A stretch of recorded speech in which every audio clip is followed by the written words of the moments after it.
अस्सलामु अलैकुम वरहमतुल्लाहि वबरकातुह। मोहतरम भाइयों, बुज़ुर्गों और दोस्तों, यह हमारा इस्लाह मुआशरा का 1086वां सबक है। मोहतरम दोस्तों, इन्वेस्टमेंट के नाम पर एक शहर के अंदर एक साहब ने एक कंपनी शुरू की और जिन्होंने शुरू की वो दीनदार साहब थे। अब उनके दीनदारी की वजह से फिर दीगर जो दीनदार लोग थे उन लोगों ने उनके साथ में उसी कंपनी में इन्वेस्टमेंट किया। अब जिन्होंने ये कंपनी शुरू की थी उन्होंने कहा कि भाई आप लोग पैसा लगाइए, मैं इसमें तिजारत करूँगा, फिर जो नफ़ा आएगा वो आप तमाम लोगों में तकसीम करूँगा। अब जो माशाल्लाह दीनदारों में और दीन का इल्म रखने वालों में एक बहुत बड़ी तादाद, किसी ने 25 लाख रुपये इन्वेस्ट किए, किसी ने 20 लाख रुपये इन्वेस्ट किए, किसी ने 15 लाख रुपये इन्वेस्ट किए, किसी ने 10 लाख रुपये, किसी ने 5 लाख, किसी ने 2 लाख, किसी ने 50,000। टोटल जो अमाउंट था टोटल वो तकरीबन होता है 7 करोड़ के करीब में। 7 करोड़ रुपये जिसने इन्वेस्टमेंट कंपनी खोली थी वो भी दीनदार था, जिन्होंने पैसा लगाए वो भी सारे दीनदार थे। पता चला कि जिनके भरोसे पर वो कारोबार शुरू किया गया था फ़िलहाल उनका कोई अता पता नहीं है, और जिन लोगों ने उसमें पैसा लगाए थे वो सारे लोग परेशान हैं कि हमारे अब पैसे का क्या होगा। मोहतरम दोस्तों, ये टॉपिक हमारा लेने का मकसद क्या है, हम क्यों इस टॉपिक के ऊपर आज बात कर रहे हैं। हमारा मकसद सिर्फ़ और सिर्फ ये सवाल करना है कि भाई अल्लाह के नबी सल्लल्लाहु अलैहि वसल्लम 1450 साल पहले पूरी उम्मत मुस्लिमा को ये सबक देकर गए हैं कि देखो, मोमिन जो होता है ना, ईमान वाला जो होता है, वो एक बिल से 2 मरतबा नहीं डसा जाता है। और हमारा प्रॉब्लम ये है कि हम लोग खुद बार बार उसी बिल के पास में अपना हाथ डालते हैं, भाई हमको डसो, 1 बार डसो, 2 बार डसो, 10 बार डसो, इसलिए कि माजी में ऐसे दसियों वाक़ियात हमारे सामने पेश आ चुके हैं, ऐसी दसियों मिसालें हैं हमारे सामने कि लोगों ने इन्वेस्टमेंट के नाम पर लाखों रुपये लगाए कंपनियों के ऊपर और बाद में पता चला कंपनियां बंद हो गई, पैसा ज़ाय हो गया, बर्बाद हो गया, आपकी ज़िंदगी भर की मेहनत की जो कमाई थी वो उसके अंदर चली गई। अब परेशान हाल है। तो ऐसा क्यों होता है? अब आगे आप लोग चौकन्ना रहे, होशियार रहे, बेदार रहे, इसलिए आज का जो सबक है हम उसके अंदर आपको थोड़ा सा गाइड करेंगे इंशाअल्लाह कुरान और हदीस की रोशनी में। हमारे मौलाना यूनुस साहब रहमतुल्लाह अलैह, अल्लाह उनकी क़ब्र को नूर से भर दे, एक बात हमेशा फरमाया करते थे, बोले देखो, दीनदार जो होता है ना, दीनदार बेवकूफ़ नहीं होता है। अगर वो सादगी भी उसके ज़िंदगी में है, सादा सिंपल पाजामा कुर्ता पहनने वाला भी है, सादा सिंपल लिबास पहनने वाला भी है, एड़ा नहीं है, वो बेवकूफ़ नहीं है वो कि कोई भी आकर उसको टोपी पिनाकर चला जाए, उसको मामा बनाकर चला जाए। तो मौलाना फरमाया करते थे कि भले आप दीनदार रहो, सादे सिंपल कपड़े पहनो, पाजामा पहनो, कुर्ता पहनो, कोई मसला नहीं है, लेकिन होशियार रहो, चौकन्ने रहो। और जो लोग दावत व तबलीग के काम से जुड़े हुए हैं वो लोग शायद जानते होंगे, मरकज़ निज़ामुद्दीन में, निज़ामुद्दीन जो मरकज़ है दावत व तबलीग का, पूरे आलम का जो मरकज़ है, वहाँ पर रोज़ाना ईशा की नमाज के बाद में एक ऐलान होता है। चूँकि मैं 2 महीने मेरे निज़ामुद्दीन में लगे हैं, उस ज़माने में जब हज़रत मौलाना सुलेमान झांझी रहमतुल्लाह अलैह वो हयात थे, तो उस ज़माने में हम रोज़ाना ये ऐलान सुनते थे। ईशा की नमाज के बाद वहाँ पे एक अमल होता है, हयातुस सहाबा की तालीम होती है, हयातुस सहाबा की तालीम हो गई। उसके बाद हज़रत मौलाना सुलेमान झांझी रहमतुल्लाह अलैह वो एक ऐलान किया करते थे, वो बोलते थे, भाई देखो, अपने जान की हिफाजत, अपने माल की हिफाजत, ये भी फ़र्ज़ है। मामा मत बनो, जान की और माल की दोनों की भी हिफाजत करो। तो वो फरमाया करते थे कि जान की हिफाजत, माल की हिफाजत ये भी आपके ऊपर फ़र्ज़ है, इसलिए अपने जान की भी हिफाजत करो, माल की भी हिफाजत करो। फिर तहज्जुद के वक्त का वो ऐलान करते थे कि इंशाअल्लाह तहज्जुद का वक्त इतने बजे से शुरू होगा, या तहज्जुद का आखिरी वक्त जो है इतने बजे तक है, फिर उसके बाद फजर का वक्त शुरू होगा। तो बताने का मकसद ये है मेरे मोहतरम दोस्तों, मैंने वो लिस्ट जब देखा, ये 7 करोड़ वाले कंपनी में जो लोगों ने पैसा लगाए, बड़े बड़े दानिश्वरों के नाम हैं उसके अंदर, बड़े बड़े अक्लमंदों के नाम हैं, बड़े बड़े होशियारों के नाम हैं। क्यों इस्लाम ने हमको इस बात की तालीम नहीं दी? हम जब दुनिया में सांस ले रहे हैं, दुनिया में जी रहे हैं, हमने कैसे बेदार मग़ज़ होना चाहिए। अल्लाह ने भेजा कहाँ बनाया? सबसे ऊपर इसीलिए बनाया कि कोई भी चीज़ जब आप आपकी आँखों से देख रहे हो तो ये भेजे का इस्तेमाल करके पहले सोचो, उसकी तहक़ीक़ करो। और तहक़ीक़ कैसे करेंगे? एक तो शरअन भी आप तहक़ीक़ करो कि भाई ये चीज़, ये सूरत हमारे लिए जायज़ है या नहीं है, और दूसरे दुनिया के जो व्यवहार है, दुनिया के जो कारोबार है, उसके एतबार से भी तहक़ीक़ करो कि भाई ये जो मुआमलात है इसमें फ़ायदा होगा, नुकसान होगा, दोनों चीज़ें आपको देखना ज़रूरी है। मगर मेरे मोहतरम दोस्तों, हमारा प्रॉब्लम क्या होता है, हम लोग जो है, हम लोग आज के ज़माने में इसको सादगी और बुज़ुर्गी समझते हैं।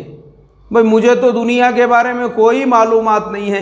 नहीं नहीं नहीं, हम तो अल्लाह वाले आदमी हैं, हम तो मस्जिद मुसल्ले वाले इंसान हैं, हम तो मस्जिद मदरसे वाले इंसान, दुनिया के कारोबार से हमारा क्या लेना देना है। फालतूगिरी है ये खिलाफ सुन्नत अमल है। ये खुद अपने आप को आप अगर बेवकूफ़ों में शुमार करा रहे हो, खिलाफ सुन्नत है ये। अब मैं आपको बताता हूँ मोमिन कैसे होता है। नबी अकरम सल्लल्लाहु अलैहि वसल्लम की हदीस है कि मोमिन की शान ये है, अला अन यकून बसीरम बि ज़मानिही, जिस ज़माने में वो सांस ले रहा है उसकी अपने ज़माने के एक एक चीज़ पर नज़र हो, एक एक बात के ऊपर नज़र हो, दुनिया में क्या चल रहा है, ये मोमिन की शान है ये। और ख़ुद नबी अकरम सल्लल्लाहु अलैहि वसल्लम की सुन्नत है ये कि अल्लाह के नबी सल्लल्लाहु अलैहि वसल्लम की ज़िंदगी में आपको सैकड़ों अहादीस ऐसी मिलेंगी। कुछ औरतें आई आपके पास, सवाल किया उन्होंने, कहा है अल्लाह के नबी, हम अपने बच्चों को दूध पिलाती है, उस हालत में अगर हम हामिला हो जावे तो हमारा जो बच्चों को दूध पिलाना है वो बच्चों के लिए नुकसानदेह तो नहीं होगा।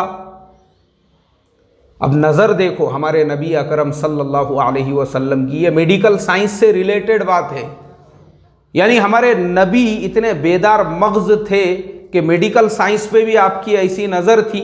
आपने फरमाया रोम की औरतें, वो अपने बच्चों को ऐसे ही दूध पिलाती है, लेकिन उनको तो ऐसे कभी नुकसान नहीं होता, इसलिए तुम भी अपने बच्चों को दूध पिला सकती हो। तो पता ये चला अल्लाह के नबी सल्लल्लाहु अलैहि वसल्लम की नज़र उनके अपने ज़माने में दुनिया की हर हर चीज़ पर और हर हर हालात पर। अब देखो अल्लाह के नबी कैसे अपडेट रहते थे। अपडेट आज के ज़माने में इसको अपडेट रहना कहते हैं। ईरान और रोम की जंग चल रही है, दोनों के दरमियान में ईरान और रोम की दोनों की जंग चल रही है, और अल्लाह के नबी रोज़ाना की रिपोर्ट मालूम कर रहे हैं, आज क्या हुआ, आज क्या हुआ। चलो मुझे आप बताओ, क्या रोम वो मुसलमानों की सल्तनत थी? ईरान ये मुसलमानों की सल्तनत थी? अल्लाह के नबी का तो उनसे कोई लेना देना नहीं था। ना रोम वाले मुसलमान थे, ना ईरान वाले मुसलमान थे। फिर अल्लाह के नबी को उनकी फ़िक्र क्यों थी?